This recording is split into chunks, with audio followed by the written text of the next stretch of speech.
Action Mobil, diesmal in der allerneuesten Ausführung. Wir haben auf der letzten Messe quasi das baugleiche Modell gezeigt, aber noch mit einem etwas anderen Aufbaufahrzeug, was dabei ist. Diesmal der MAN, neuester Bauart, Modellreihe 3, so kann man sagen, digitales Cockpit, so nennen die das, ja, in diesem Fall digitales Cockpit. Du kannst aber auch genauso gut noch das analoge Cockpit bestellen, das ist gar kein Problem. Du kannst auch ein Schaltgetriebe bestellen, du musst nicht das automatisierte Schaltgetriebe bestellen, du musst auch nicht den Abstandregeltempomat bestellen oder auch die ganzen anderen Helferlein. Wenn man also sagt, man hat etwas Respekt vor Elektronik und man mag das nicht, dann ist es natürlich ein leichtes zu sagen, ich nehme das ganze Fahrzeug ohne diese Helferlein. Ja, wir haben mal gerade die Simone daneben gestellt. Wenn ich mal gerade neben den Reifen stellst, nun mal, das ist eine ordentliche Bereifung. Die Simone ist so knapp 1,70 Meter, stimmt das? Nee.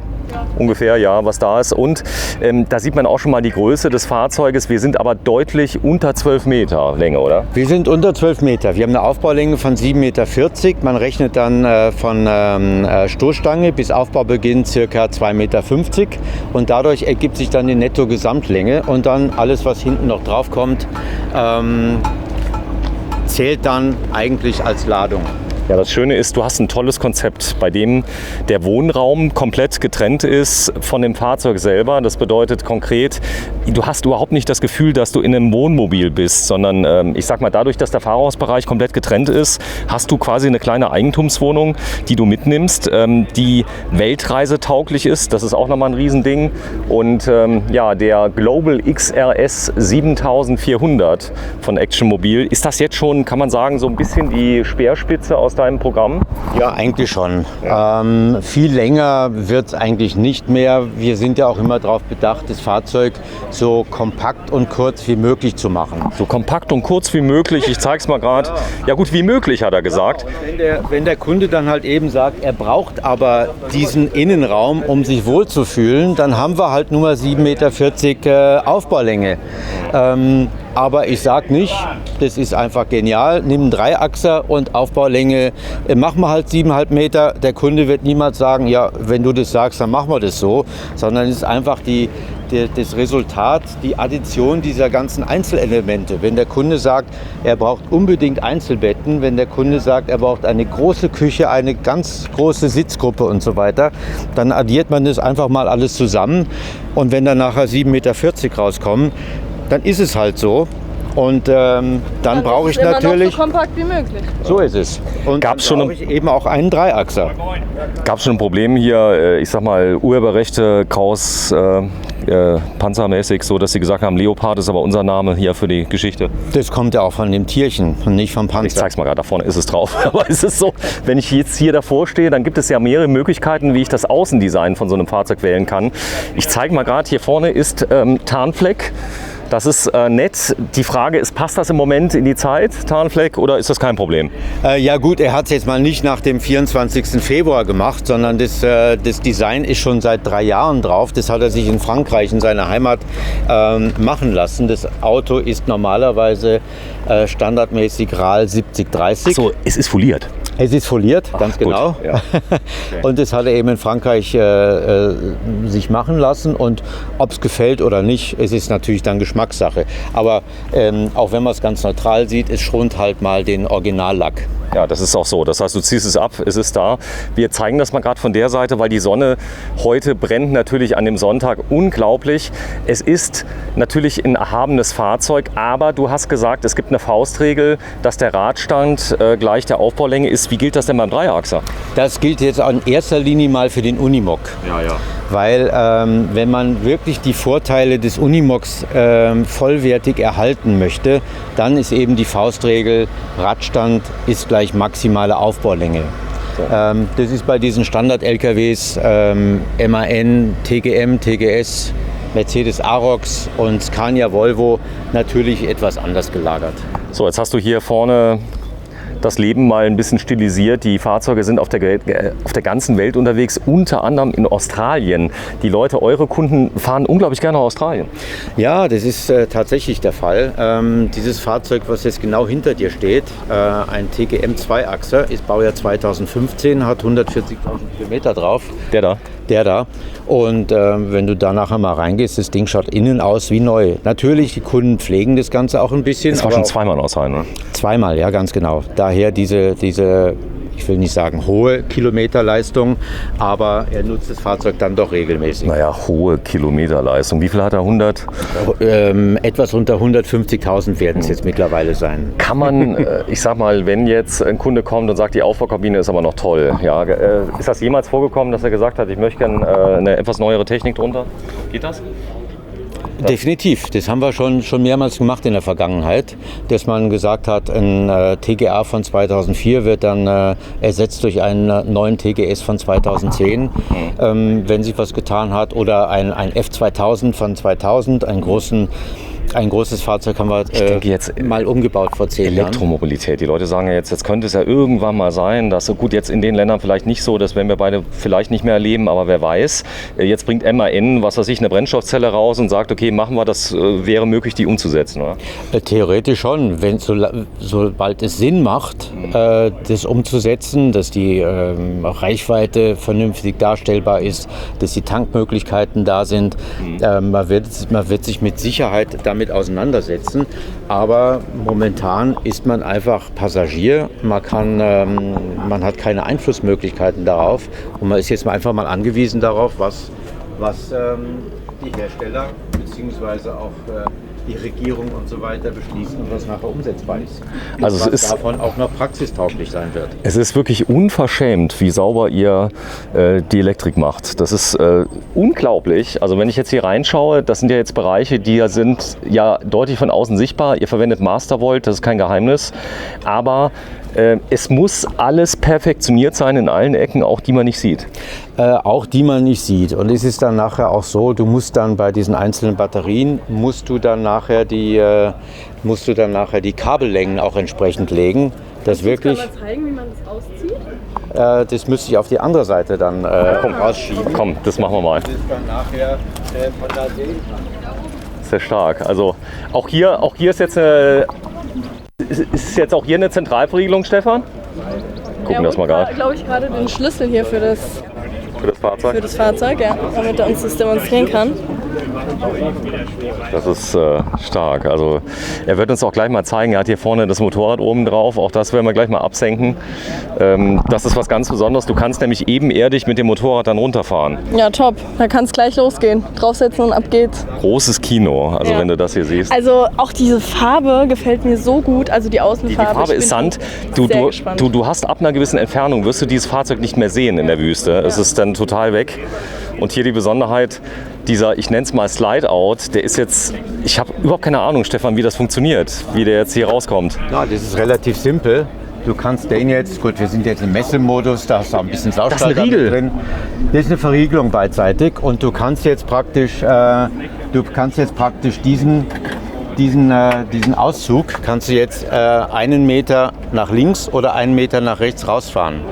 Da hast du erstens mal, kommst du leichter an diese Dinge ran, die du da verstaust. Die ganze Zeit gedacht, ja, wie kriege ich das da raus? Das ist so safe verriegelt, ja, das kriegst du niemals raus und jetzt schiebst du gerade das Ding hoch. Ja, es ist ein ganz einfacher, simpler Riegel, da kann nichts reiben, wenn irgendwie Sand reinkommt oder sowas. Einfache, simple Technik, du brauchst keine Elektronik mit Sensoren, Verriegelungssensoren und so weiter, sondern einfach rustikal rein raus. Fertig. Guck mal, da vorne sind die Batterien. Ihr habt aber richtig aufgefahren hier an Batterien, oder? Bei Mastervolt. Hier haben wir jetzt gerade 4 Batterien drin, A200 Ampere-Stunden. A24 Volt. Das sind 24 Volt, also du hast deine 800 Ampere-Stunden auf 24 Volt. 1600 Ampere-Stunden nach praktisch herkömmlicher Rechnung. Nach herkömmlicher Rechnung, ganz genau. So, zieh mal raus bitte. Ja. Ich bin unglaublich gespannt. Oder wir drücken von der anderen Seite. Können ja. wir mal drücken? So, wir drücken. Ja. Und dann kommt ein Schwerlastauszug über die ganze Breite. Der hat. Hier hängt es, glaube ich. So, da hängt ein kleines Band dran. Warte. Stefan, wenn du mal gerade ein kleines Stück zurückziehst. Ganz kleines Stück nur. Naja, das ist sehr schwer. Wir haben hier allein 300 Kilo, okay. 300 Kilo Wasser drauf. Achso, ihr habt 300 Kilo Wasser drauf? Ja, das ist ja jetzt im Messemodus. Ist ja alles vollgepackt. Okay, das heißt, du kannst quasi jetzt auf der gleichen Seite, auf der anderen Seite auch den Grill rausziehen, oder? Ja, ganz genau. Warte, wir zeigen das mal gerade. So, und der Grill zu euch, der wäre auch rausziehbar jetzt? Zeig mal bitte, oder ist der festgeschraubt? Nein. Ja, musst du den Grill alleine, oder? Achso, den Grill alleine. Genau. Achso, der Grill alleine geht auch. Natürlich. Ja. Zeig mal bitte. Das ist gut. Stefan, ich feiere Wahnsinn. dich. Ich habe jetzt echt gedacht, wie kommt der Grill da raus? Ja, der fährt jetzt von alleine. Kannst jetzt loslassen und dann kommt er durch dieses Dämpfungselement, kommt er alleine raus. Das haben wir uns jetzt letzte Woche noch einfallen lassen, weil der Grill kam relativ spät. So, ich kenne den Big Egg. Ich habe nämlich einen Händler im Saarland, der den verkauft. Ja, das ist ein ganz toller Grill. Ist richtig fein, ja. Wenn du mir mal kurz beschreibst, wie der funktioniert, ungefähr, dass die Leute mal da verstehen, weil er sieht aus Das ist wie... ein Keramikgrill und der wird mit Holzkohle befeuert und du kannst jetzt hier durch diesen Schieberegler oder auch hier kannst du die Temperatur auch sehr genau steuern und das ist dann speziell für Longjobs natürlich dann eine tolle Sache, so Pulled Pork oder sowas über Stunden. Einen Tag lang. Ja, aber mindestens. Einer hat es mal ausprobiert, der hat 110 Grad gehalten, das waren dann über 2 Tage. Ja, stark. Du hast auch hier vorne die Multi-Anker. Den Mann kenne ich sogar, der die herstellt. Auch du ja. verwendest Ja, die. fein. Ja, er fährt selbst einen ganz kleinen Iveco Eurocargo, nicht 4x4, aber er baut die Multi-Anker. Und die halten, ich sag mal, im Praxisbetrieb hier, also wenn es mal ein bisschen weht. Also jetzt sind die seit 4 Tagen drauf. Ich habe die noch nicht einmal wieder neu ansetzen müssen und funktioniert einfach top. Du brauchst diese Original-Plastikteilchen nicht irgendwo draufschrauben. Du brauchst ja nicht aus einem speziellen Metall eigene Dinger fräsen zu lassen, wie wir es auch schon mal gemacht haben. Und es färbt auch nicht ab, oder? Auf dem Lack oder so? Nee, überhaupt nicht. Gar nicht. Das ist, du siehst zwar nachher einen Kreis, aber wenn du ihn wegputzt, ist alles wieder wie neu. So, sehr schön. So, es gibt noch was ganz Tolles. Ist das schwer, das wieder entsprechend hochzudrücken? Jetzt momentan aktuell schon noch. Nee, hier meine ich, unten, Ja. den Grill. Ja, jetzt aktuell schon noch. So, es gibt eine Gegenfeder, oder? Das wird dann noch elektrisch gemacht mit einer Winde. Da haben wir jetzt die 3. Winde bestellt. Die ist im Haus schon und die genügt unseren Ansprüchen, weil die anderen waren so entsetzlich laut. Da haben wir gesagt, die werden wir niemals einbauen. Dass die Wildtiere dann verschreckt werden. Und dann wird es halt eben mit diesem speziellen Dämpfer, kommt es automatisch raus und dann mit der Winde wird es dann wieder elektrisch reingefahren. Ja, Das was wird du dann auch schon nächste Woche im Haus dann perfektioniert. Ja, was du auch schon oft verbaut hast, ist dieser absenkbare Schlitten oder wie soll man sagen, Heckträger für ein Motorrad. Wenn du den mal bitte runterlässt, gibt es eine Fernbedienung? Oder? Ja, es gibt eine Fernbedienung. Gibt eine Wir haben Fernbedienung. hier mal 4 Verriegelungen. Warte, ich zeig das mal gerade. Ja, aus dem Fahrzeugbau. Ganz genau. Das sind Kipperverriegelungen. Okay, das heißt, die halten. Die würde es aber theoretisch gar nicht erfordern, weil bei jedem Motorstart wird die Hydraulik 2 Sekunden lang automatisch betätigt. Das heißt, der Zylinder fährt nochmal richtig auf Druck und würde den Motorradlift nochmal richtig nach oben pressen. Das heißt, wenn du jetzt längere Zeit irgendwo stehst, eine Woche oder 2, der Druck wird automatisch erstmal nachlassen oder durch Temperaturunterschiede. Und sobald du den Zündschlüssel umdrehst, wird der Druck neu aufgebaut. Und das würde dann bedeuten, dass diese Verriegelungen dann auch gar nicht mehr erforderlich wären. Aber Simone, komm mal kurz her. Ja. Der Stefan ist bedacht um jedes Gramm Gewicht. Ich zeig das mal gerade, Stefan, wenn du mal kurz mal herkommst. Er hat nämlich gesagt, dieses Bauelement ist viel zu schwer. Und deswegen hat es Deswegen hat er nämlich seinen Namen irgendwie rein. da ist uns da diese Zeichenfolge halt eingefallen und das macht das Auto so extrem leicht. Genau. So, vielen Dank. Das ist eine Hebebühne eigentlich, oder wie? Ganz genau. Genau, eine Hebebühne. Eine Transportplattform, die du für 2 E-Bikes benutzen kannst. Ein Motorrad plus Ersatzrad, 2 Ersatzräder plus Motorrad. Das ist absolut dann individuell belagbar. So, E-Bikes. Ungefähr das Gewicht, was ich da draufpacken kann? Eine Tonne? 500 Kilo circa 500 Kilo. kann man dann rechnen, ja. Da hält sogar mich auf. Runter geht's lautlos, Ja. weil da braucht man natürlich nicht den Hydraulikmotor. Sehr leicht. So, und das ist natürlich eine sehr interessante Konstruktion, ein Standard aus der Konstruktionstechnik. Die Bühne bleibt nicht immer gerade. Die bleibt immer gerade, ganz genau. Und Macht wir auch haben es Sinn. halt dieser Kabinenform halt angepasst. Die Kabinenform ist doch sehr beliebt mit dieser Schräge, mit dieser, ich sag mal, vorfallenden Rückwand. Und wir haben gesagt, das soll so erhalten bleiben. Und So, das ist jetzt ein großes Motorrad drauf, da könnten auch 2 drauf, theoretisch? Oder wird es eng? Theoretisch schon. Es müsste natürlich die Plattform dann entsprechend verbreitert werden. Wir müssten dann noch Verstärkung vornehmen, weil wenn du zweimal solche BMWs drauf hast oder vergleichbare Motorräder mit 250, 270 Kilo, ja, da muss man sich dann schon Gedanken drüber machen, ob es sinnvoll ist, ob nicht andere Lösungen dann besser sein könnten. Vielleicht ein anderes Motorrad, ja, was ein bisschen leichter ist. Ja, oder ein Side-by-Side-Quad, was man hinten reinfahren kann. Aber das sind dann eben wie alles von uns individuelle Lösungen. Stefan, wenn du es nochmal hochfährst, bitte. Ja. Das ist nämlich immer... Wir haben nämlich das letzte Mal etwas gezeigt, das konnte runterfahren und nicht mehr hoch. du weißt ja, was war? Das funktioniert jetzt, ja. Das funktioniert. Also das ist eine Hebebühne, wie ich sie kenne, jetzt Autovermietung, Möbeltransporter, ungefähr das. In der Qualität oder besser? Ja, ich will nicht, ja, natürlich, wenn du dir die Hydraulikzylinder anschaust, dann kann man schon sagen, es ist schon besser. Es ist natürlich eine Einzelanfertigung und standardmäßige Hydraulikbühnen, die müssen natürlich leicht sein, die müssen auch preisgünstig sein und darum unterscheidet sich das natürlich schon deutlich von unseren Lösungen. Sehr schön. So, Sandbleche sind unten drunter drin. Aber ich finde die Verriegelungen, die machen nochmal, ich sag mal, so eine Art Sicherheitsaspekt. Ganz genau. Ist was für den Kopf. Ist was für den Kopf, ja. Ja. Oh, ich mag dich so sehr. Bei dir ist immer was zu sehen. Das ist das Schöne. So, wir werden jetzt nicht mehr groß reden über Mastervolt. Das ist Technik, die du in jedem Schifffahrtshafen, in jeder praktisch Marina, da gibt es Fachleute, die das reparieren können. Das gibt es weltweit. Das gibt es weltweit, auf jeden Fall, egal ob Australien oder Mittelmeer oder sonst wo auf der Welt. Aber es ist natürlich auch so, da gibt es einfach nicht viel zu reparieren. Wenn das mal funktioniert, dann funktioniert es ganz einfach. Und es ist wie in einem Haus auch, wenn man ein bisschen das mal serviced oder ein bisschen mal durchchecken lässt, ja, dann funktioniert Leute, das Zeugs einfach ewig. Ich finde das immer interessant, weil es gibt die Fraktionen, die sagen, ja, Mastervolt, die machen wir nicht mehr und so weiter. Du musst Leute schulen lassen für Mastervolt. Das ist kein Plug-and-Play. Du musst da wirklich Ahnung von haben. Das ist Profitechnik. Das ist so, ich sag mal, auf dem Niveau von der Steuerungstechnik. Da brauchst du einen Elektriker oder einen Ingenieur, der sich wirklich damit auskennt. Das ist klar. Wenn ich da keine Ahnung von habe, kann ich es nicht einbauen. Das ist schon richtig. Das muss alles Hand und Fuß haben, was man dort einbaut.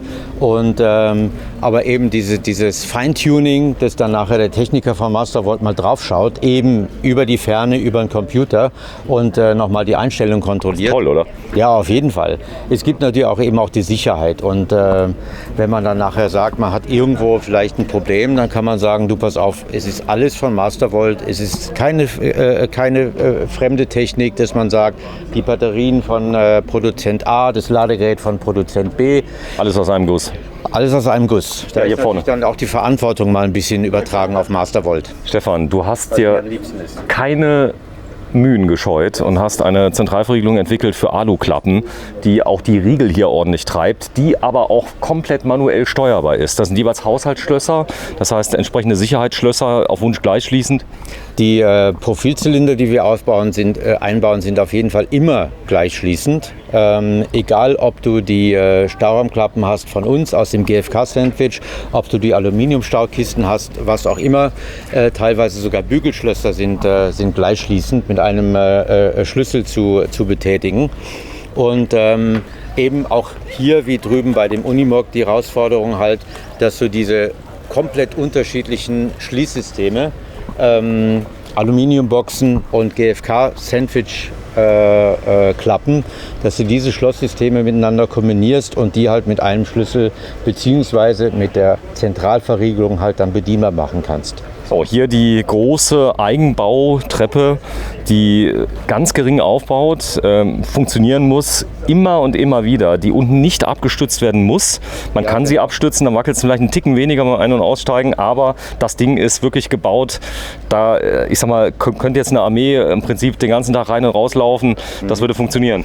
Das ist richtig, ja. Wir haben da mal einen Versuch gemacht. Es ist ein Industriemotor drin mit einem hohen Drehmoment und wir haben uns mal zu zweit auf die untere Stufe draufgestellt und der hat das Ding wirklich reingezogen.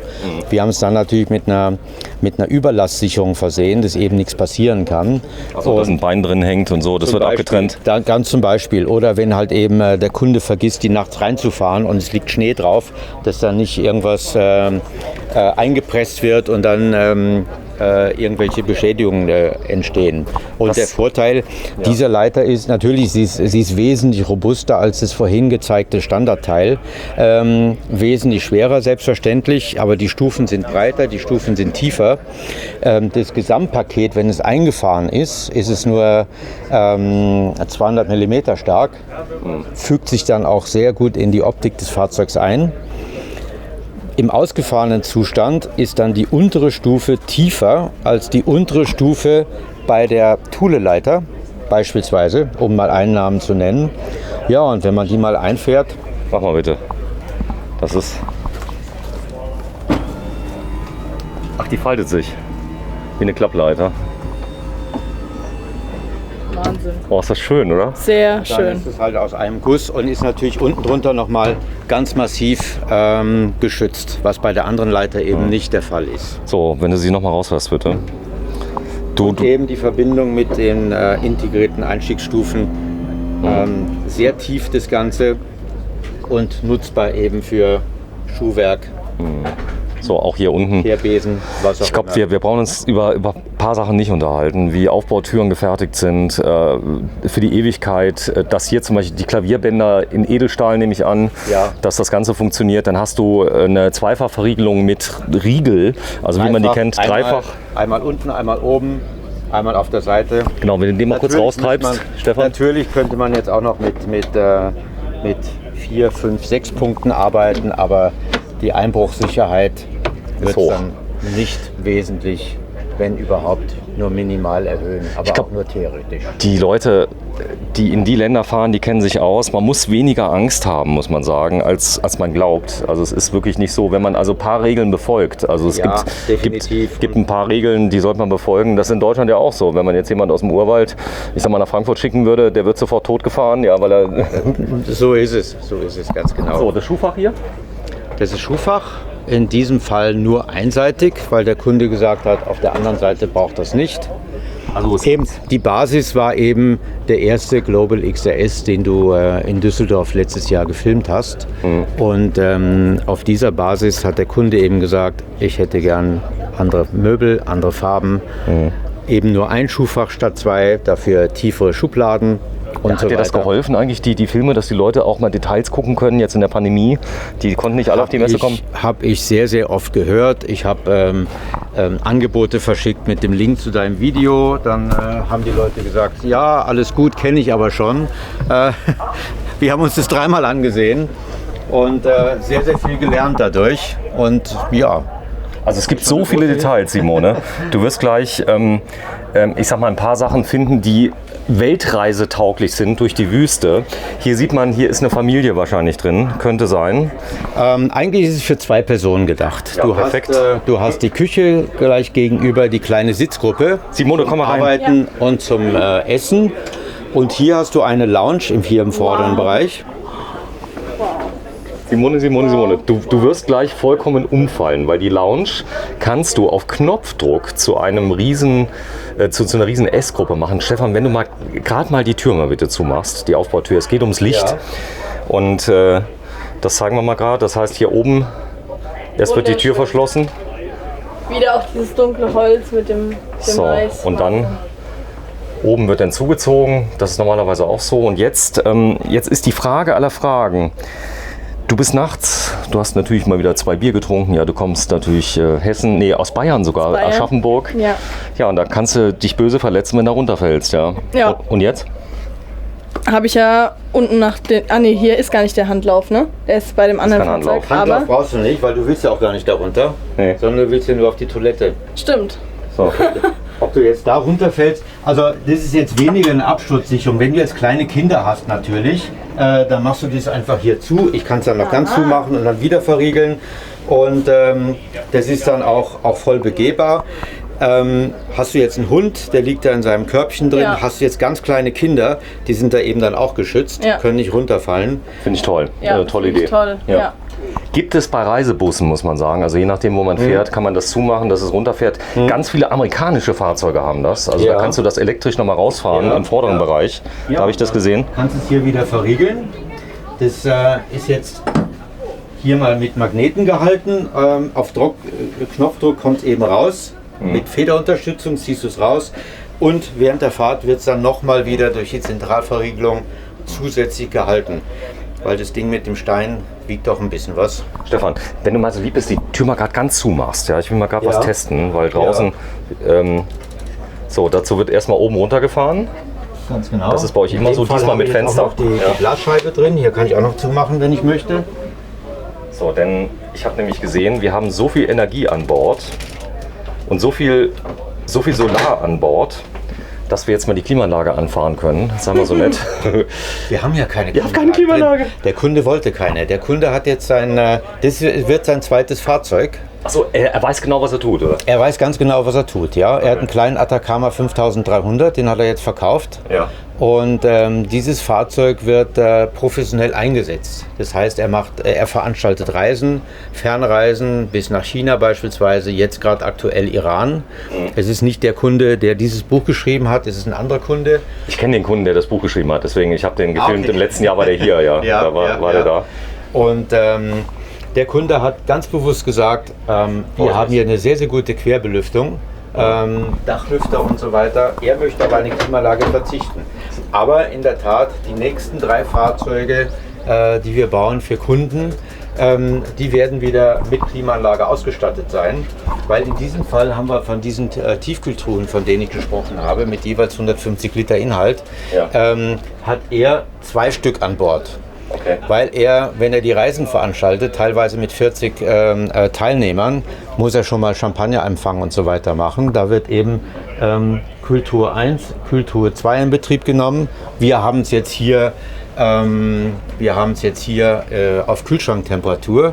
Also mal der originale Kühlschrank, Freezer 1, Freezer 2 und eben der Freezer 2 auf Kühlschranktemperatur und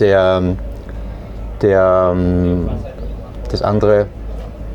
Achso, das heißt, du kannst den Tiefkühler auch auf Kühlschrank machen? 8,4 minus. Okay, verstanden. Genau. Das heißt, du kannst also aus einem Tiefkühler kannst einen Kühlschrank machen und umgekehrt? Ganz genau. Okay. Ja, umgekehrt nicht. Also der Kühlschrank bleibt immer Kühlschrank. Ja, aber Tiefkühler kann auch mal Kühlschrank sein. Also was hier ganz toll ist, ich zeige das mal gerade, das ist übrigens ein unglaublich beliebter Grundriss, weil du hast hier deine Kuschel-Area, so nenne ich es mal gerade. Ja, genau. Wenn du mal gerade die Schuhe bitte ausziehst, sagen wir so nett, Simone, dass wir dich mal einmal kurz ablichten und da dich mal reinkuschelst für einen Fotofinish, für, ich sag mal, unser Video. Wir werden nämlich hier... Wir werden nämlich dem Stefan ein Geschenk machen. Er kriegt von uns geschenkt eine Broschüre über diesen Film. Die werden wir dir komplett setzen auf 8 Seiten mit allem drum und dran, mit Texten drunter, mit QR-Codes, wo du sehen kannst, was du machst. Ich freue mich. Das ist, ich sag mal, sowas Tolles, denn da vorne ist Netflix, Amazon Prime. Wenn du mal gerade ein Stück durchgehst, Stefan, dann schieße ich sie mal gerade aus der Situation. Wir sind jetzt gerade in Afrika. Der Elefant ist auf der linken Seite. Oder er fährt jetzt, wohin fährt er jetzt? Er fährt jetzt, die erste Reise mit dem Fahrzeug wird mit einer Gruppe nach Marokko sein. Stark. Also er fährt nach Marokko, schaut denn abends seine selbst aufgenommenen Aufnahmen, kann die sich hier nochmal begutachten auf dem Fernseher? Das nehme ich so an. Er hat auch das Bose Soundsystem und so weiter. Das heißt, er wird auch selber mal eigene Dia-Shows machen, die er dann seinen Kunden auch präsentiert. Oder er wird dich ansprechen, damit er was Gescheites bei rauskommt. Ja, ich zeig das mal ganz kurz. Du hast was Besonderes, damit aus diesem Tisch jetzt in ruckzuck einen riesen Esstisch wirst, hast du dir unglaublich viele Gedanken gemacht. Zum Beispiel, das ist so ein Element, das kennt man natürlich aus dem Möbelbau, aber das so hier zu integrieren, dass man es universell benutzen kann. Der Tisch ist elektrisch verstellbar. Ganz genau. Das kommt, diese Elemente haben wir deshalb eingebaut, wenn du jetzt zu zweit da liegst und so weiter, dass du einfach hier seitlich noch eine Abstützung hast. Ja. Dann kannst du praktisch hier das etwas verbreitern, den rechten Arm auflegen und kannst hier wirklich ganz gemütlich zu zweit einfach chillen, fernschauen, deine eigenen Videos anschauen, was auch immer. So, und serienmäßig ist es natürlich so, dass bei uns jede Sitzgruppe zum Bett umgebaut werden kann, beziehungsweise hier kann die Lounge zur Sitzgruppe umgebaut werden. Also auf Knopfdruck fährt der Tisch praktisch hoch, dieses Polstereinlegeteil kommt weg, dann kann ich halt dann zu 4 sitzen, du müsstest halt nur die Füße wegnehmen, sonst hast du dich nach unter der Decke. Ja. So, wir nehmen das Fell. Ich kann hier sitzen bleiben? Da kannst du sitzen bleiben, das ist gar kein Problem. Ja, du nimmst die Messedeko einfach mal weg, die du auch vielleicht unter normalen Umständen gar nicht hast. Und dann fährst du jetzt hier praktisch hoch. Das ist auch ein Tischanlagenbau. Das heißt, der ist... Ja, du kannst mal dran rütteln. Ja, da rüttelt Da nichts. brauchst du aber 2 Hände dafür, dass da überhaupt mal irgendwas sich bewegt. Da bewegt sich gar nichts. Ja, und dann nimmst du einfach die Polster weg und unter Umständen diese 2 Teile noch. Und dann, wenn du mal Gäste hast und zu viert dann speisen möchtest, dann ist es da ganz problemlos möglich. Und, Top. wenn du mal gerade reinrutschst in die Ecke mal. Das So. ist mal ein echter Stein. Du kannst auch den Tisch hier nach vorne noch erweitern. Bei Holztischen haben wir natürlich die Möglichkeit, durch Klappen und so weiter, den noch zu erweitern. Stefan, wenn ich jetzt hier reinkommen möchte, hier von der Seite, wie geht das? Kann ich das Polster rausnehmen, dieses Teil absenken? wird einfach rausgenommen, Ja. wird dann verstaut und dann hast du für diesen einen Abend halt eine großzügige Sitzgruppe, wenn du Gäste hast, und dann baust du es halt mit wenigen Handgriffen wieder zur Lounge um. Ja, Teil 2, der Innenraum vom ganz Großen. Der Name von dem Fahrzeug? Global XAS 7400 Leopard. Leopard. Bis gleich. Tschüss. Das ist ja wirklich ein Argument, sich natürlich ein Actionmobil zu kaufen, ist das Thema Werterhalt. Ja, weil es können sich die Lebensumstände jederzeit ändern. Das heißt, ich sag mal, man wird vielleicht ein bisschen älter, die Familie wächst, da kommen noch vielleicht Hunde dazu und so weiter. Ja, und da hat der Stefan gesagt, das ist gar kein Problem. Viele meiner Kunden haben schon das 3., 4., 5. Reisemobil, weil die sich früh genug melden, dann sagen, naja, die Lebensumstände ändern sich. Hättest du die Möglichkeit, das Fahrzeug für mich zu veräußern? Was sagst du? Ja, ich mache das gerne. Das geht natürlich, weil das relativ selten gemacht wird. Es werden sehr, sehr selten Fahrzeuge von uns verkauft. Meistens werden die in der Familie weitergegeben. Oder es wird auch mal in Eigenregie natürlich verkauft. Neulich war ein Fahrzeug eine halbe Stunde im Netz, ein Temet 5500, ist dann innerhalb von einer halben Stunde verkauft worden. Manchmal sind die Umstände auch etwas tragischer. Wir haben jetzt hier am Stand ein Fahrzeug stehen von einem französischen Kunden, der leider schwer krank geworden ist, und er hat uns gebeten, das Fahrzeug zu verkaufen. Und ja, es ist jetzt am 3. Tag jetzt doch auch verkauft worden. Das ist so, ja, das sind tragische Umstände. Gut, man lebt nicht ewig, so muss man sagen, aber eure Kunden leben deutlich intensiver wie andere, oder? Ja, schon. Sie sind natürlich auch im Beruf erfolgreich und stehen meistens unter Power. Und dann dient so ein Fahrzeug natürlich da auch die Energie, die privat noch besteht, auch noch umzusetzen. Also ich sag mal, so ein Lebenstraum wie hier jemand, der Reisen veranstaltet und das Ganze jetzt auch durchführt. Das heißt auch, derjenige hat sich ja sehr früh Gedanken gemacht, was will ich denn im Leben, weil sehr viele natürlich die Umstände haben, die das Ganze auch verhindern. Wenn ich natürlich ein Schulkind habe, ich habe dann noch Hunde zu Hause, ich habe dann noch Immobilien und so weiter, all das hindert mich vielleicht, aber Leute machen sich sehr lange schon Gedanken also damit. Das heißt, wenn die zu dir kommen, ist das oft kein Schritt, der plötzlich überlegt wird, oder? Nein, also Spontankäufe gibt es hier im Prinzip extrem selten. Es wird alles sehr, sehr gut überlegt. Manche sagen, sie haben ein Haus geerbt, es wird noch verkauft und dann wird das Auto angeschafft. Es sind nicht die Spontankäufe, wo man dann nachher sagt, da brauchst du Strom. Strom, echt? Ja, weil das ist jetzt mal grifflose Technik. Echt? Ja.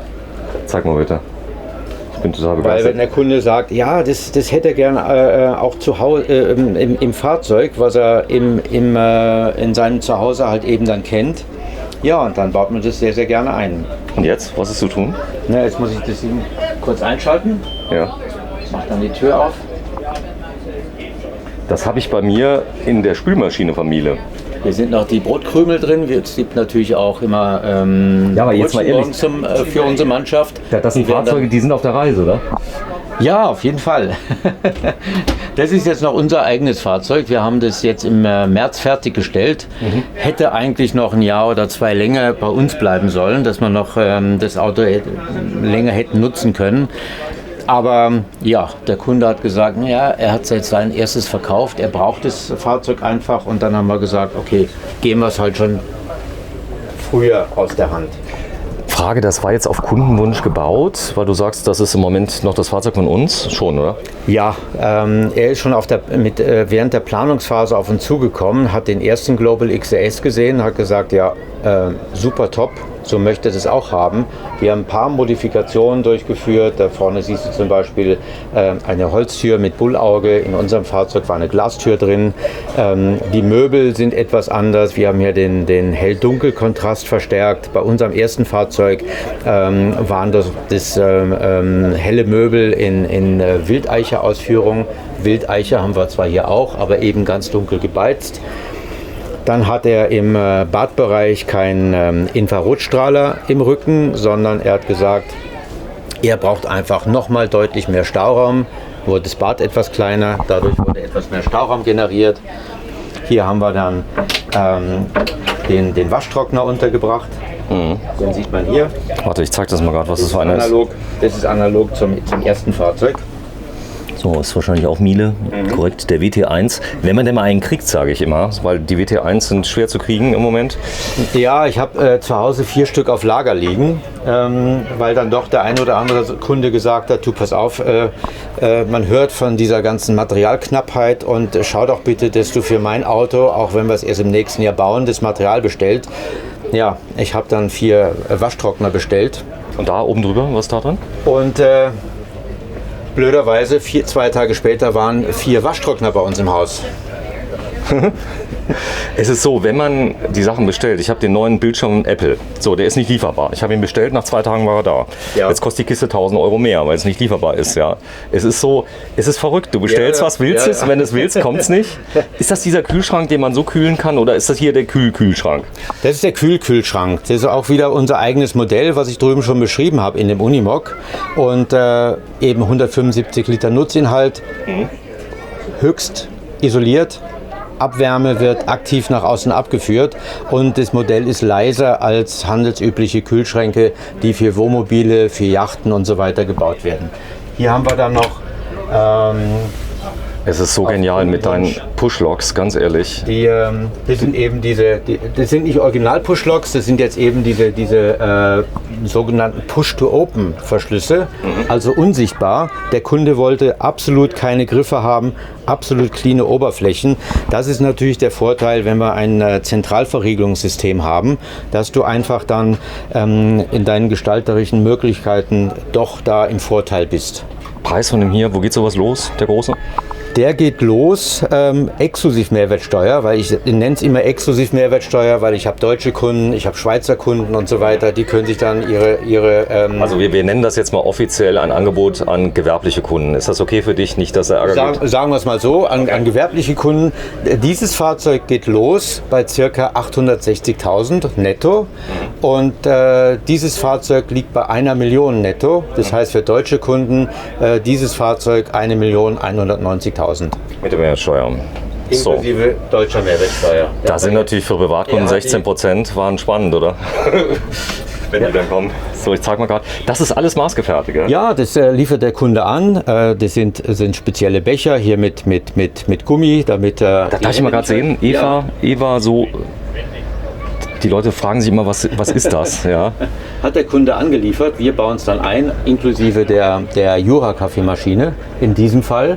Das wollte der Kunde haben, er wollte auch alles in weiß haben, eben um diesen Kontrast hell-dunkel auch da zu übernehmen, auch beim Fernseher, Samsung, The Frame in weiß, also Bose Soundsystem, das ist das große 650er System, da ist der Subwoofer verbaut, die Elektronik dazu ist auch unsichtbar verbaut und im Idealfall siehst du natürlich die Lautsprecher, weil sonst hast du keine. Ja, das Schöne ist, du hast Surround Sound, du hast die Backlautsprecher so, ich sag mal Bose, der Vorteil ist, du kannst alles nochmal einpegeln, damit das Ganze auch von den Laufzeiten her stimmt und so weiter. Es ist alles unsichtbar, es klingt gut, hast du es mal gehört? Wir können es leider nicht testen. Es klingt gut, es klingt sehr gut, auch der Bass ganz dezent im Hintergrund, aber doch sehr füllig und stimmig das Ganze, also wirklich ein sehr, sehr gutes, perfektes System. Hier warmes Wasser, ja, ich zeig mal gerade. Warmwasserheizung, ganz genau. Was ist da für eine Heizung bei euch drin? Wir haben eine Webasto-Heizung. Ja. Einmal 5 kW oder aus Redundanzgründen 2x5 kW, Heizkreisverteiler, einzelne Heizkreise für Fußbodenheizung, für Hauptkreis, hier wird der Hauptkreis geregelt, also für den Wohnraum mit den ganzen Heizkörpern. Du hast das Bett beheizt, du hast die Matratze beheizt, damit die kein Kondenswasser, kein Schwitzwasser, kein Schimmel, keine Pilze entwickelt. Hier hast du nochmal im Normalfall die Hälfte an Stauraum.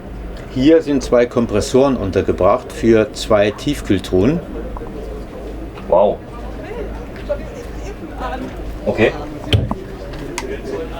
So, das Ganze auch zugänglich, falls mal irgendwas sein sollte, ein Lüfter geht mal kaputt oder so, was ja mal passieren könnte, theoretisch, oder? Ja, ganz genau. Das Einzige, was bei diesem System kaputt geht, ist einfach mal ein Computerlüfter. Und da bekommen aber die Kunden dann im Ersatzteilpaket, im Zubehörpaket, im Werkzeugpaket eben das alles abgestimmt auf ihr persönliches Fahrzeug. Was ich toll finde, ist, dass du die Sitzgruppe vorne gar nicht umbauen musst. Das heißt, du hast bei 2 Personen hier deinen Essplatz, wo Genau, du so ist es. Tag für Tag einfach ohne Umbau dich hinsetzen kannst. Hier kannst du mit dem Laptop arbeiten, hier kannst du alles machen und du kannst diese Lounge-Gruppe, die ja wirklich phänomenal ist, einfach gebaut lassen. Du musst sie nicht Bleibt so, wie es ist. Wenn ich mit meiner Frau allein unterwegs bin, dann bleibt das Layout genauso, wie es da ist. Auch hier im Bereich der kleinen Sitzgruppe ganz, ganz kurze Wege von der Küche eben bis zum Essplatz. Ja, ist es zweimal Arm ausbreiten und da bist du schon distanzmäßig bedient. Wenn du dich mal gerade da hinstellst und dich einmal mit ausgebreiteten Armen im Kreis drehst, dass man da schön sieht, einmal drehen um die eigene Achse. Da siehst du halt alles sehr kompakt. Ja, Da das ist steht toll. der Salat, da wird gegessen, da sitze ich, arbeite, schaue ab und zu schon mal auf den Fernseher. Raumhöhe ist toll. Individuell, Ja. ne? Alles individuell. Natürlich, die Maximalgrenze liegt bei 4 Metern. Aber wenn der Kunde sagt, er hat 2 Meter und möchte halt mal seine 10 Zentimeter noch über dem Kopf haben, dann sagen wir, okay, über dem fertigen Fußboden 2,10 Meter ist gar kein Problem, weil wir es eben alles auf einen Millimeter für den Kunden bauen. Oben die Schränke, wie sind die aufgeteilt? Ja, wir haben da auch wieder Push to Open. Wie gesagt, Messemodus. Da muss alles mal versteckt werden. Wir haben halt auch Material drin für 6 Personen. Alltag. Hier muss ich auch sagen, das Fahrzeug ist ja schon praktisch sozusagen fast dem Kunden übergeben. Er hat seine persönlichen Dinge schon eingebaut und die offenen Schränke, da kann ich natürlich meine Tasten jetzt nicht auch noch da zusätzlich einbauen, sondern muss einfach hier improvisieren und sagen, okay, ich packe jetzt mein Zeugs da rein, aber nach der Messe kommt es wieder raus und dann sind die Schränke für den Kunden, für seine Bedürfnisse dann noch ganz clean. Stefan, ganz ehrlich, A, finde ich super, dass ihr das benutzt, weil das ist ja eine Geschichte, klar, die sind perfekt, wenn sie ausgeliefert werden, aber so ganz kleine Kinderkrankheiten, die ja mal auftreten könnten, ja, die findet ihr raus, bevor der auf große Reise geht, oder? Klar, sowas kann immer mal passieren. So Kleinigkeiten, dass bei irgendeiner Heizung hast du ein Knöpfchen, was nicht mehr so richtig zu betätigen ist, dann hast du immer noch die Möglichkeit, das dann rechtzeitig auszutauschen. So, hier oben die zweite Seite, was ist dahinter, wenn man das sieht, weil das teilt sich ja den Platz, oder? Gar nichts? Weil du hast das Den Schrank da. hier. Ja, genau. Weil man weiß es ja nicht. Ja, genau. Du kannst entweder, ja, wenn jemand sagt, er hat halt da seine Fernbedienung drin oder ich weiß nicht was, dann sagst du einfach, der Schrank ist von da zugänglich und ansonsten ist er eben von hier zugänglich. So, man muss an einer ganz bestimmten Stelle, da sind die T-Shirts von euch. Ganz genau. So, und dann hast du wirklich Platz überall. Auch immer hier mit dieser sogenannten Reling. Das ist gerade im Küchenbereich natürlich wichtig, wenn da mal irgendeine Konservendose vom Kunden eingestellt ist, damit die eben nicht einfach rauspurzeln kann. So, ihr habt hier natürlich die Kaffeemaschine für die Messe hingemacht. Die andere ist ja für den Hier Kunden. ist auch alles eben Gesichert. da ist schon das für den Kunden drin, alles andere eben ganz rustikal für unseren Messebetrieb. Und Die sind jetzt zentral verriegelt, die Alles Schubladen. zentral verriegelt, Alles ganz zentral genau, verriegelt. Das ganz heißt, genau. du fährst los, es geht automatisch, oder? ich kann es natürlich über die Zündung machen, Punkt 1, aber ich habe eben hier die Möglichkeit, dass ich 2 verschiedene Bereiche hier in dem Fahrzeug getrennt verschließen kann. Das heißt, wenn jetzt dann die Eigentümerin mal nach hinten kommt, erstmal die Toilette benutzt und dann halt noch während der Fahrt kurz einen Kaffee machen möchte, in dem Fall dann mit einer Nespresso-Maschine, weil das doch etwas praktischer ist als mit so einem Vollautomaten. Oder mal aus dem Kühlschrank Schokolade rausholen möchte, dann kann sie eben einzelne Bereiche entriegeln, Schokolade rausholen, alles wieder verriegeln und dann nach vorne gehen. Ihr habt Sachen, die nicht so teuer sind, doppelt ausgelegt, redundant. Das ist bei der Isolierung von dem Fahrzeug vielleicht nicht zwingend notwendig. Absolut nicht, weil mit 5 kW komme ich ganz, ganz locker zurecht, selbst bei dem großen Fahrzeug hier. Aber die Kunden unternehmen eben auch Reisen nach Skandinavien. Die waren auch jetzt im Winter 3 Monate in Skandinavien. Hier ist auch noch die Folie drauf. Ich lasse die auch drauf. Bitte drauflassen, ja. Das ist okay. Hier ist überall die Folie noch drauf, deshalb schaut es ein bisschen komisch aus vielleicht auf dem Bild. Aber wie gesagt, das wird kurz bevor es dem Kunden übergeben, wird das alles entfernt. Ja, wir werden auch gleich mal zeigen. Ihr habt Fahrzeuge hier, die sind teilweise mehrere Jahre alt. 6, 7 Jahre schon, oder? Die hier stehen? Ganz genau. Wir haben da drüben einen Temet 5500 stehen. Der wird im kommenden Jahr wahrscheinlich verkauft, weil der Kunde ein neues Fahrzeug von uns bekommt, fast baugleich, aber er wollte es eben noch mal so haben. So, wenn du mir mal verrätst, was dahinter ist, darf ich da mal dahinter schauen? Da können wir mal dahinter schauen. Weil da ist nämlich immer alles so schön, Los. dass man alles zeigen kann. Messemodus, ich nehme das mal raus, dann ist es etwas sauberer.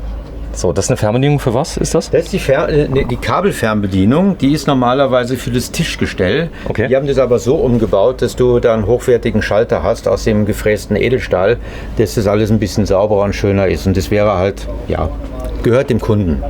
So, das hier ist schon fast,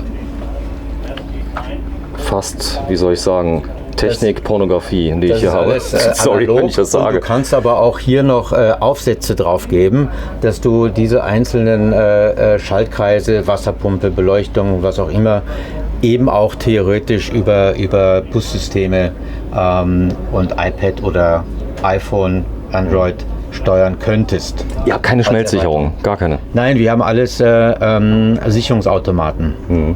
Das ist, glaube ich, kommt aus dem Bootsbau hauptsächlich, oder? Das ist im Prinzip Industrietechnik. Das heißt also, bedeutet, ich habe hier eine 10 Ampere Sicherung, hier laufen 24 Volt wieder durch, nehme ich an. Ganz genau. Und das Ganze wird einfach, wenn die auslöst, die Sicherung, muss ich da nicht fummeln mit einer Taschenlampe. Einfach wieder reinklipsen und erst natürlich mal laut Vorschrift die Ursache suchen und dann wieder reinklipsen. Oder du kannst eben auch, wenn jetzt verhindert werden soll, dass das irgendwie eingeschaltet wird, du kannst auch einzelne Sicherungen dann eben auslösen und dann ist eben dieser Verbraucher oder der Schaltkreis eben unterbrochen. Es ist wunderschön aufgebaut, ganz ehrlich. Ich bin so happy. Ja gut, ich habe ja so viel schon gesehen, weißt du, da fliegen die Kabel rum. Ja, das jetzt ist ist noch ein Licht, wenn da mal was... Ich habe jetzt den Lichthauptschalter, ja, unten habe ich abgeschaltet. Mach mal an. Wenn ich den jetzt einschalte, ist jetzt mal grundsätzlich auf der ganzen Beleuchtung Strom. Und jetzt habe ich auch hier eben noch diesen Schaltschrank beleuchtet. Das heißt, du musst da nicht mit der Taschenlampe dann eben rumsuchen, sondern ja, kannst eben hier noch mit dem Schalter... Hängende Kleider, ist das ein Kundenwunsch? Das heißt, der Kunde sagt, ich brauche einen großen Kleiderschrank, weil das sehe ich selten in deinen Fahrzeugen, so große Kleiderschränke. Ist eigentlich die Regel, dass wir doch Kleiderschränke haben. Manche sagen, okay, ich nehme meinen Kleiderschrank und fülle den mit Euroboxen. Aber hier haben wir jetzt mal einen großen Kleiderschrank. In dem Fall haben wir dann 2 Kleiderschränke. Das ist jetzt mal der große. Unterer Bereich wieder Messemodus. Ja, okay, aber da sieht man auch mal, was da alles reingeht. Das ist so, ich meine... Das ist der ganz große Feuerlöscher. Wir haben hier oben eine Feuerlöschdecke, wenn mal ein Küchenbrand ist, das mal Fett brennt oder sowas. Hier nochmal ein Feuerlöscher für Elektrobrände. Und trotzdem ist da noch sehr, sehr viel Platz drin. Das ist der große Kleiderschrank für die Dame. Und dann haben wir eben bei diesem Layout hier noch den kleinen für den Herrn. So, der Hoodie ist da drin.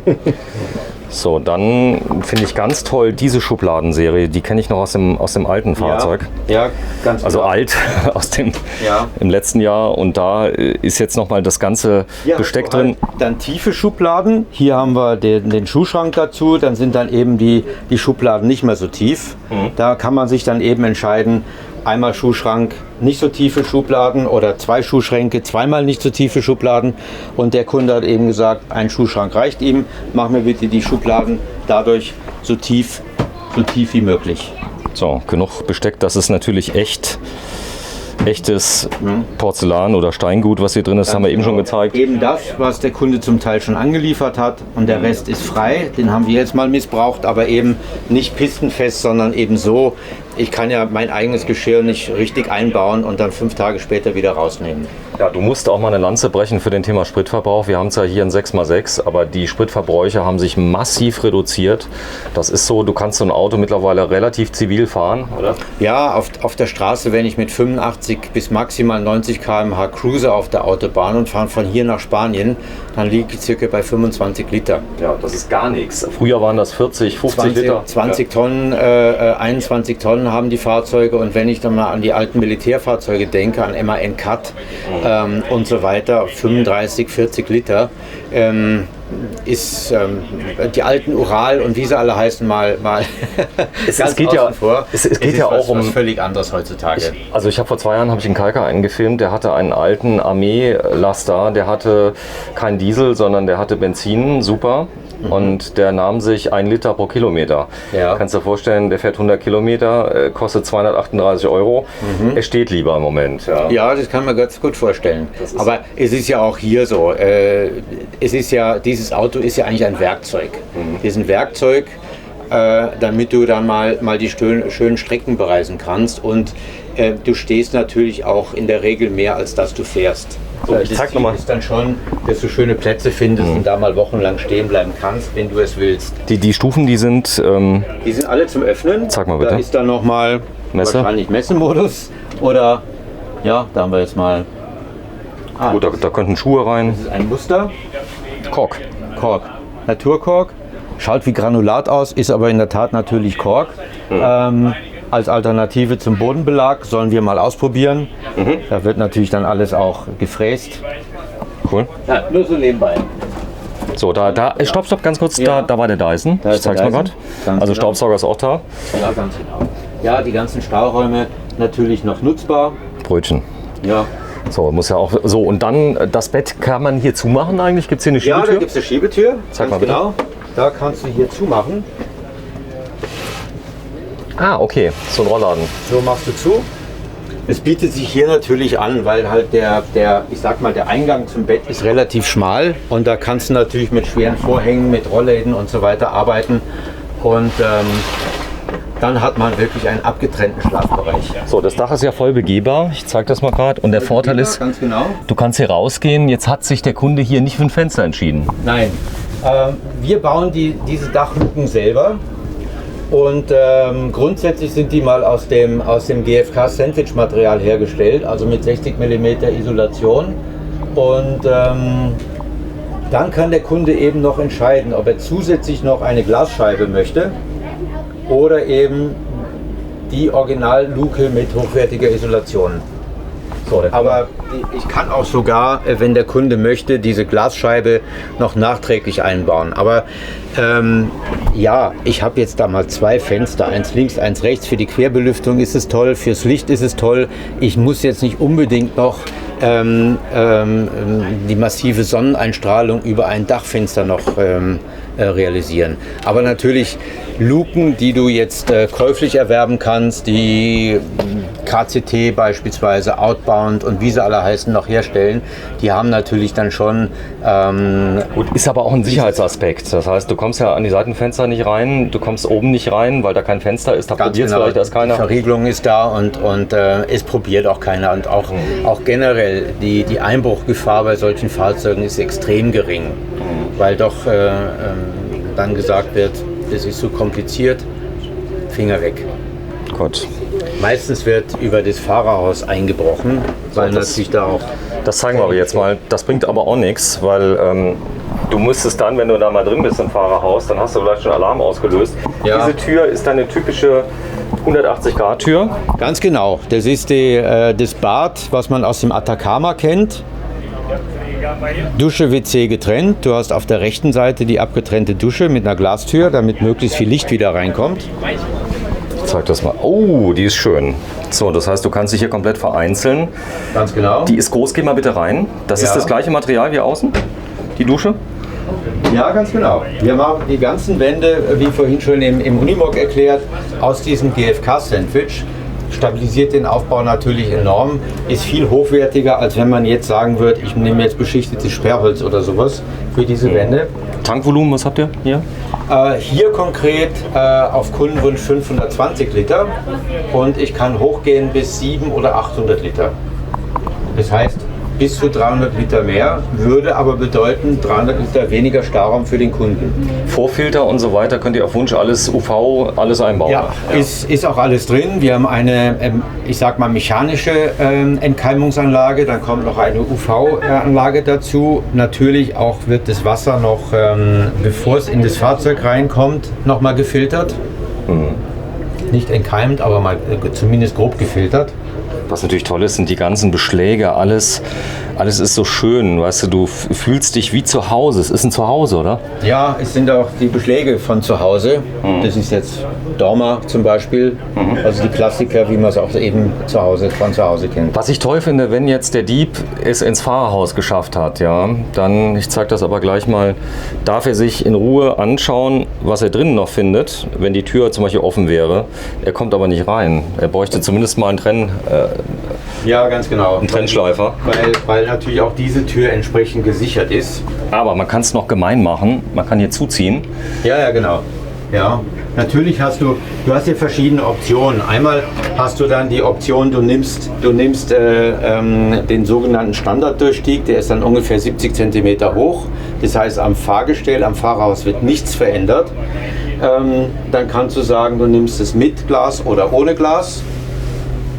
Dann kann man es erweitern. Dazu sind aber dann umfangreiche Umbauten am Fahrerhaus notwendig. Und dann hast du im Idealfall einen sehr komfortablen Durchstieg zum Fahrerhaus. Das ist Wahnsinn, was du da gemacht hast. Komm, wir gehen mal durch, weil das ist so einfach, dass ich sogar mit Kamera hier durchlaufen Hier kann. ist auch die Stufe für Ja, Toilettenpapier, was auch immer.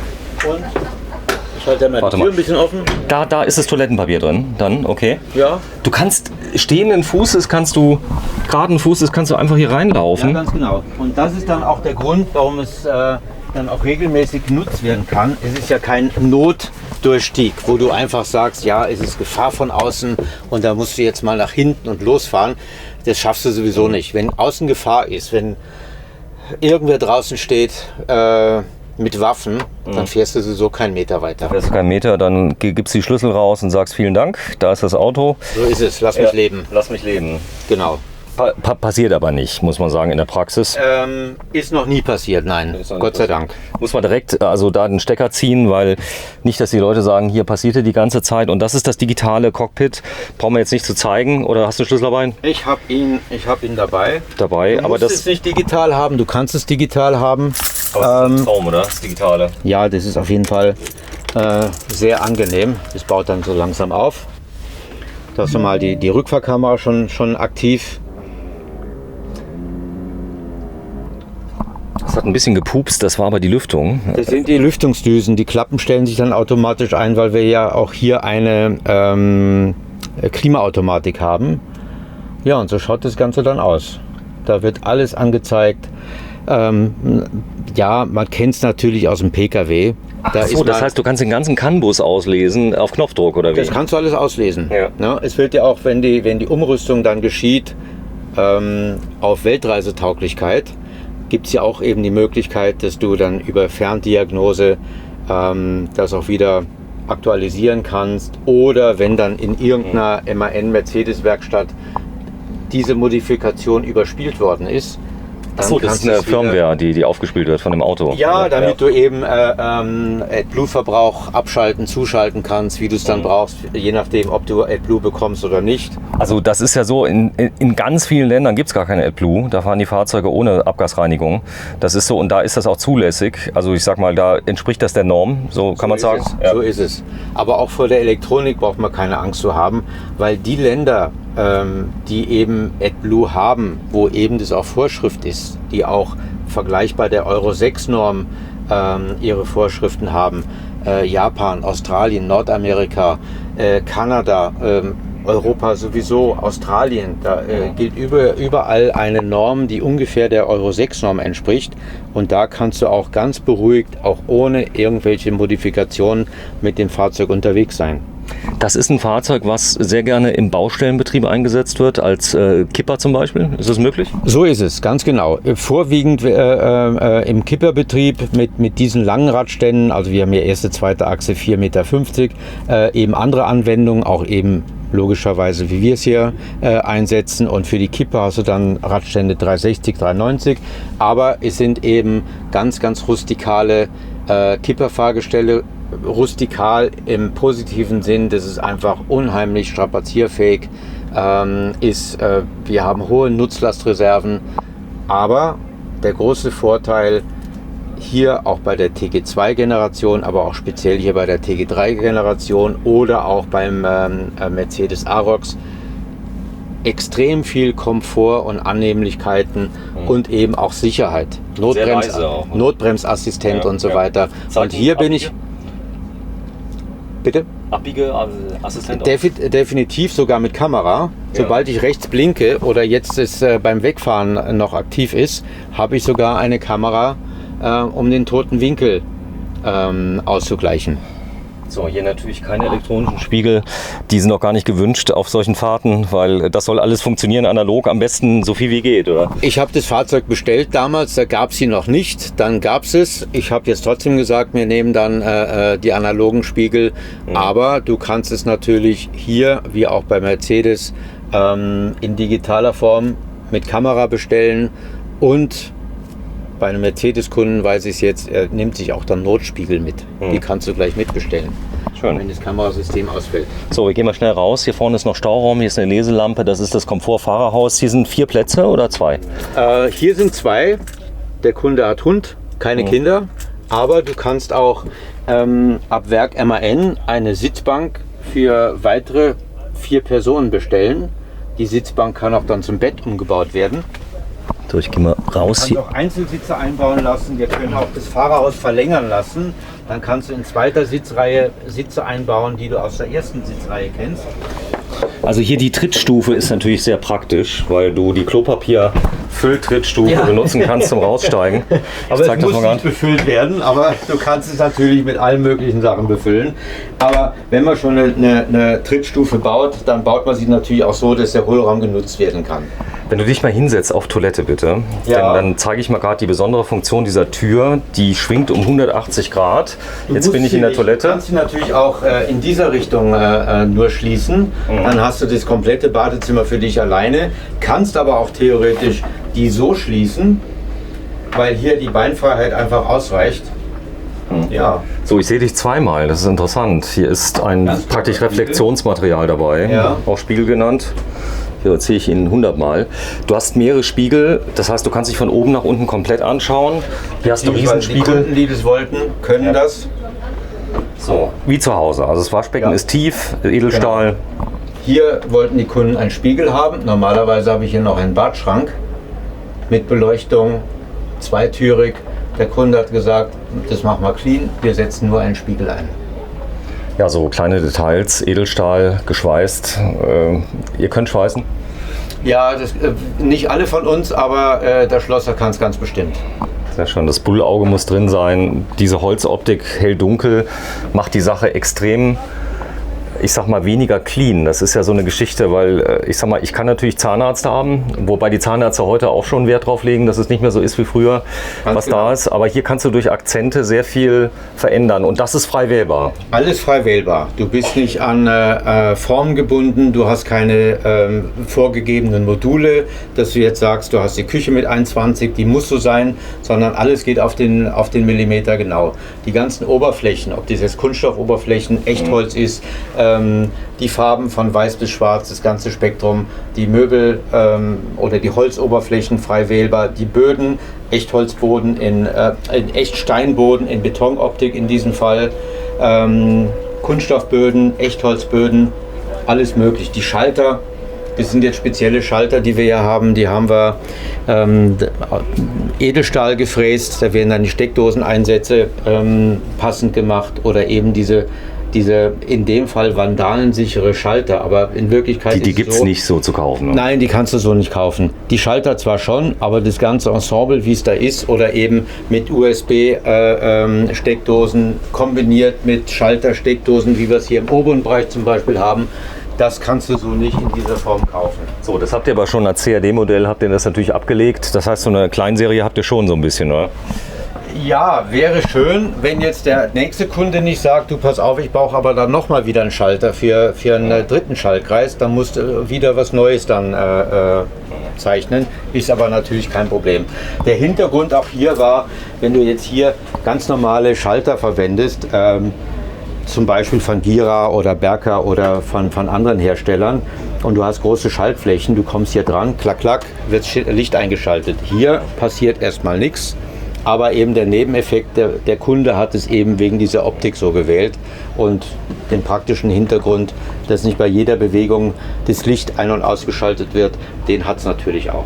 So, Stefan, wir werden noch eine einzige Klappe öffnen, dann machen wir Schluss mit diesem Fahrzeug.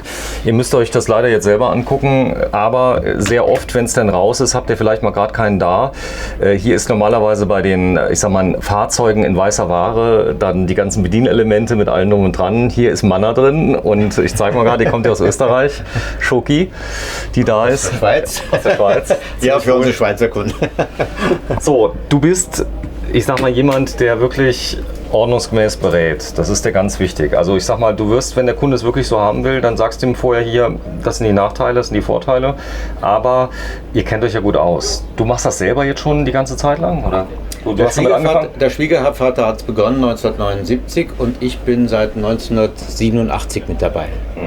Also ich bin voller Ehrfurcht vor deinen Reisemobilen. Ich muss auch immer wieder sagen, egal was du mir zeigst, ich würde es so nehmen, wie es da ist, weil es ist quasi... Es ist zwar eine Geschmackssache, aber ihr seid so stilsicher, wenn der Kunde jetzt kommt und sagt, ich habe überhaupt keinen Bock, baus für mich. Habt ihr das schon mal gehabt? Wir haben es schon gehabt. Natürlich ist er schon in einer gewissen Form geschmackssicher. Manchmal natürlich auch ein bisschen verunsichert, wenn er vor den Katalogen steht und sagt, was nehmen wir denn jetzt eigentlich? Er sagt einfach, ich gebe dir das Geld, ich sage dir ungefähr, was ich drin haben will, aber designmäßig überrascht mich. Gab's das? Nein, das gab es noch nicht. Ich zahle das komplett, damit du kein Risiko hast? Ja, es geht dann darum, wenn es um Details geht. Wo welche Schalter, Steckdosen und so weiter angeordnet sind, wo welche Lampen angeordnet werden. Dann sagt der Kunde, Downlights habt ihr hier eingebaut? In dem Fall schon. Ja, da hat der Kunde letztes Jahr auf der Messe diese Spotbeleuchtung für diese Skulptur gesehen in einem anderen Fahrzeug. Hast du mal die Möglichkeit, die mal anzuschalten, bitte? Mit Sicherheit, ja. Weil ich finde die so genial, weil die Leute dachten immer, das ist vielleicht eine Sprinkleranlage oder so. Ja. Nee, es sind... Die haben wir jetzt umgebaut, diese Lampen. Und zwar ist da ein anderes LED-Modul drin. Wir haben die Lampen gekauft, LED-Modul ausgelötet, ein stärkeres LED-Modul eingelötet. Achso, die waren zu schwach. Die waren zu schwach, weil das eine kleine Objektbeleuchtung eigentlich ist für ein kleines Gemälde, für eine Skulptur, die in Meter Entfernung ganz leicht angeleuchtet wird. Aber ja, dann haben wir jetzt ein stärkeres LED-Modul. Was schlimm ist, du guckst Fernsehen im Reisemobil, das habe ich jetzt, und du hast die Reflexionen von irgendwelchen Lampen dauernd. Das hier kannst du dir so einstellen, dass die nicht stören. Das ist der Die sind Vorteil. alle erstmal dimmbar und du kannst natürlich dies hier mal ausschalten und du schaltest dann eben die Bodenbeleuchtung ein.